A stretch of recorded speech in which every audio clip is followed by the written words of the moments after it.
말아서 먹겠습니다. 이쪽으로 오세요. 감사합니다. What's up everyone, this is Penchui and back for a new video. Didn't even get to cross.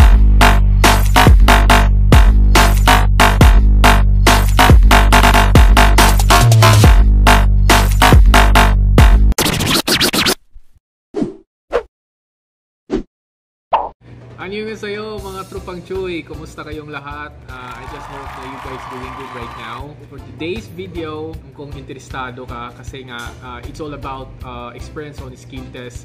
So sa araw na to, i-share ko sa inyo yung mga in-experience ko way back 2018, yung nag-skill test pa ako at the procedure on paano ako nakarating dito sa South Korea. So before with that, kung bago ka sa channel ko, of course, hit subscribe, click the notification bell para sa susunod na ng mga videos natin. So bago po tayo magsimula, unang-una binabati ko po lahat ng mga passers sa KLT 18, I think ngayon KLT 18 na hutok exam last months ago and nakapasa sila. With Group 4 Iligan and CBO, congratulations sa nakapasa, especially shout out to Jonathan Bantilan na bagong nakapasa lang ngayon sa APS topic exam. May announcement na sino yung nakapasa. So ngayon, as early as now, may preparation na for the skill test. So wala pang announcement kung kailan yung schedule nyo for skill test kasi because of the COVID-19 na nangyari sa buong bansa natin. Dahil na natin yung announcement ng HRT Korea sa schedule ng skill test nyo. Ginawa ko lang tong video na to para guide nyo, of course, para at least may mga tips kayo na matutunan na galing sa akin at sa mga iba naming mga aspirants din na makukuha kayong idea kung paano gawin yung skill test na yan. Una-una, congratulations. Ang masasabi ko lang, ipagpatuloy lang nyo ang nasimulan nyo kasi nga malapit na po kayo sa katotohanan. Kung naka-start po talagang makuha or makapunta dito sa South Korea, talagang tsatsagain nyo talaga yan at pagdasal nyo na makuha nyo yan. Alright? Before po tayo magsimula sa mga experience sa skill test, ito yung mga 5 guides or tips kung paano po tayo makafocus sa skill test. Magdasal po tayo. Bago matapos sa skill test or bago pumasok po, bago po mag-practice, magdasal po tayo. Wala pong masama sa magdasal. Kahit anong religion ka pa, o anong paniniwala mo, iisa-isa lang yung tatawagan natin na humingi ng guidance at humingi ng blessings galing sa itaas. Yun ang una nating advice or tips para maging focus ka sa skill test mo. Dasal po. 2. Pangalawang tips po natin, huwag po tayo magdala ng cellphone. Bawal po talaga magdala ng mga ingay gadgets. Para din sa akin, take aside po yung ating mga gadgets, mga tablets, iPad, cellphone especially, para yung focus nyo, yung attention nyo, doon lang talaga sa skill test. Huwag muna kayong mag-chat sa yung mga boyfriend, pamilya, or sa mga nobya mo, o huwag nyong hiwalayan yung mga boyfriend nyo or nobya, girlfriend nyo na nagtitake ng skill test para yung focus niya andun pa rin, para hindi ma-divide yung attention niya. 3. Kumain po ng tama. Healthy foods po. Kung pwede may vitamins po kayo bago sa skill test para po malakas yung pangangatawan mo at hindi kayo nagugutom during on the skill test. Magdala po kayo ng tubig kung maaari.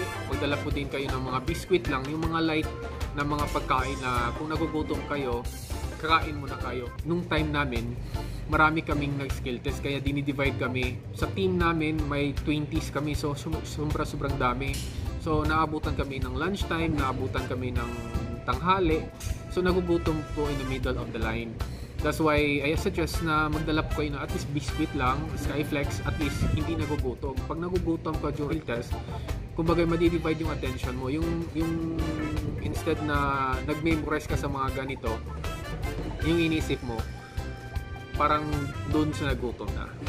Okay? So kumain po tayo ng masustansyang pagkain para malusog po din katawan natin kasi nga it's all about skill test. Number 4, of course, tapos po natin kumain, magbawas po tayo ng dumi. Umihi muna, tumae muna, sorry po sa mga kumakain. Of course, magbawas po tayo ng number 5. Think positive creates positive result. good vibes kumbaga. Huwag mong isipin yung anong problema mo sa bahay. Huwag niyo munang isipin yung mga nangyayari sa paligiran. Isipin niyo muna yung skill test. Isipin niyo muna kung paano mo mapaipasa to, paano mo ma-encounter to, may sagot at ma-remember yung mga pinag-aralan mo during the skill test. Ang 5 bagay na to, maliit lang para sa inyo, pero itong na-experience ko, sinishare ko lang sa inyo para during na makapasok na kayo sa every classroom, ito na yung mga gagawin mo, ready na kayo. Okay? So alam niyo yung dadalhin niyo, alam niyo yung gagawin niyo, at alam na niyo yung mga posibleng mangyayari. And of course, advice ko lang, no, okay lang po ang kabahan. Okay lang po na medyo nakakalimutan po natin yung mga mini-memorize natin. Mas early as now, nag-practice na kayo, wala pang announcement ng HRD kailan yung schedule for skill test. At least as early as now, nag-memorize na kayo. Out of 35 questions, pipili lang sila kung ilang mga questions nandun. Now, moving on, the physical test. Ito na yung pinakahihintay nyo. Nung panahon namin, maraming nakapasa sa interview. So, 3 room yun. Tatlong rooms yun. So, una, physical test. Pangalawa, dito yung mga skill test na. 3 yung last yung interview. Sa akin naman, nauna yung physical test. Ano bang ginagawa sa physical test? Kukunin yung timbang. Pangatlo, yung height nyo. 3, may binuhat kami na weight left and right. Pang-4, pullover. And last po, eye test or colorblind test. Now, wala ka nang gagawin sa physical test. All about follow yourself. Now, na nag-i-instruct sa inyo, pa-follow lang kayo. Ang pangalawa, kukunin yung height nyo, tayo lang kayo doon, tapos gaganon nyo sa inyo. Pangatlo, ito, papakita ko sa inyo ang sample ng pictures na gagawin. Medyo blurry siya, pero as you can see, may tao na katayo at medyo binubuhat niya yung bar na sakto lang sa kamay niya, sa left at right. Hindi naman siya masyadong mabigat, pero sa mga lalaki, sa lahat, makakaya niyong buhatin yun. Para sa akin, parang ititest lang yung strength niyo sa grip. So, grip test yan.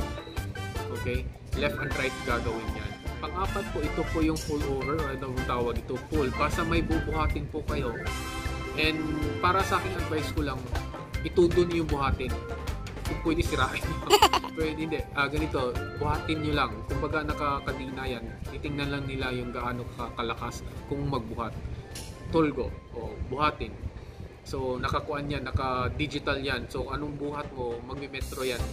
Makikita nila yung magkano ang lakas mo doon sa pagbubuhat. Okay. Napakasimple lang. Gawin mo lang yung instructions nila. And all you need to do is just to follow.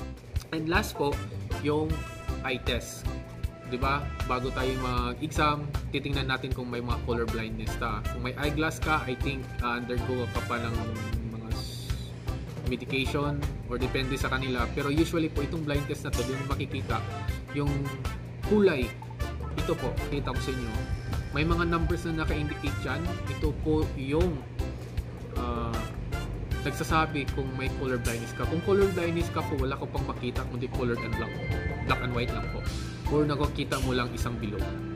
Pero pag okay po yung mata nyo, wala pong problema. Makikita mo na sa bilog na yan, may number. So, tatanungin ka sa Koreana, depende sa proctor nyo, 5 tanong, lahat po yun. Mga ganong klaseng kulay, pero may mga number sa loob. Yun po yung room 1. All about physical test. All about para sa... Moving on, the second one, or the room 2, ito po yung ang skill test. Sa room 2 po, dito po natin gagawin yung skill test natin. Yung ano pong inansayo natin or pinapractice natin sa ating eskwelahan or sa bahay natin. Unang-una po, may assembling bolts and nuts. Ito po, ang sample ng pictures. Hanging rings. At insert pin. Sa assembling bolts and nuts, nakalimutan ko yung time, pero usually nasa mga 2 minutes yan. Ang naka-best advice ko po sa inyo, mag-practice na po kayo ng ganitong klaseng assembling. Dadaan po tayo dito sa skill test na to. Relax lang po kayo, huwag kayong mataranta kasi mahaba po talaga ang oras kahit magkamali po kayo. Ang importante lang po, focus lang kayo at insakto lang lahat ng lagay ng mga pins. Pag insaktong lahat ng mga pins at bolts na yan, pag nakasirado yan, malaki pa yung time. Huwag kayong mataranta. And advice ko po, okay lang po malaglagan ng mga bolts, okay lang po malaglagan ng mga nuts. Huwag niyo nang kunin, patuloy lang niyo po. Kasi yung oras, para sa akin, mahaba siya, pero pag nahulugan ka, medyo natitense ka at nasi-stress. So huwag niyo pong i-stress yung sarili niyo. Patuloy lang niyo po yung gawin niyo. Tapusin po niyo yung oras, tapusin po niyo yung bolts. Yung dalawang naranasan ko po or na-experience ko sa skill test ay ito po yung hanging rings. Dito po ako medyo stress at nalaglagan po ako konti. Oo, tunay. Kahit ilang practice ko po dati sa eskwelahan namin, iba ang sukat, iba ang bigat, naka-shuffle pa. Mas maigi din na nag-practice kayo na hulay-hulay, hindi naka-arrange. Pero during sa skill test na yon, naka-arrange na siya. Okay? So, lagi niyong tandaan, tatlong sizes yan, may small, medium, at large. Medyo makapal yung large, kaya pag punit mo, pag hawak mo, medyo malaki-laki talaga siya. Advice ko naman dito, once mahulugan kayo, okay lang po, patuloy lang nyo po, huwag kayong ma-stress. Ang importante po, matapos nyo po ang ginagawa nyong hanging and rings kahit may nahulugan kayo. Pero may time din siya, 60 seconds, 90 seconds, depende po sa proctor ko kasi magkaiba-iba yan every year. Ang tips ko dito sa hanging and rings, unahin nyo po yung saan kayo komportable. Sanayan nyo during sa practice nyo dun sa eskwelahan o sa bahay nyo. Yun ang importante. That is why you need to focus po. Kahit mahulugan kayo, patuloy lang nyo po. Now, pangatlong skill test, malapit-lapit na po tayo. Napakasimple lang ng insert and pins. Pag nag-practice po kayo, mas madaling yung ipasok na without a minute. Mas natapos ako with 40 seconds lang yata, 1 minute ata itong insert and pins. And pag nakita mo na-insert mo na yung mga malalaki, susunod mo na yung mga maliliit. Kasi may pattern yan eh. May YouTube channel po tayo kung saan makikita yung paano ang mga technique at guide, paano mag-insert. Ayun. So, yun po yung tatlong klaseng skill test na kailangan po ng presence of mind. Focus po sa ginagawa nyo. Huwag po kayong ma-stress, huwag po kayong madismaya. Pag may nahulugan kayo, ito lang lagi sinasabi ko, patuloy lang nyo po yung gagawin nyo. Tatapusin po nyo yung ginagawa nyo. Hanging and rings, assembling bolts and nuts, insert pins. Of course, bago po kayo umalis sa classroom nyo, magpapasalamat po kayo doon sa proctor na Koreano o Koreana. Tapos, i-arrange nyo ulit. Ayusin din nyo yung mga nakalat doon. Okay? Now, let's moving on to the third room. Sa third room, ito na po ang interview. No, huwag po kayong matakot. Kasi lahat po yung mga sagot nyo, given na po. And pangalawa, lahat na po yung mga sasabihin nyo, na-memorize nyo po. Alam niyo po yan. During sa interview, may mini-memorize na kayong introduction. May mini-memorize na kayong mga sagot. Ang una lang yung gagawin dyan, pagpakapasok nyo, kailangan lang niyo introduce yung sarili nyo. Sir? 안녕하십니까? 마라서 먹겠습니다. 이쪽으로 오세요. 감사합니다. Mga pula. 자기소개를 해보십시오. 저는 로버트 라스피냐스입니다. 디스링기 1988년 일본사입니다. 저는 서른 살입니다. 대학교는 응급의학과 집니다. 오래가지고 생겼습니다. 여러리 사람입니다. 저는 보인하고 한명 아도리사입니다. 필리핀에서 왔습니다. 저는 한국에서 가지고 해라겠습니다. 저는 버지는 하고 이렇게 근육 열심히 합니다. 잘 부탁드립니다. 감사합니다. In my case, medyo mabilis po ako nakakuha kasi nga kinakabahan pa ako, nervyoso pa, tapos first time pa, okay lang yan. Kaya nga nagsabi ako sa inyo, okay lang yung mga ganyan. Pero at least sa case niyo, huwag niyong masyadong bilisan.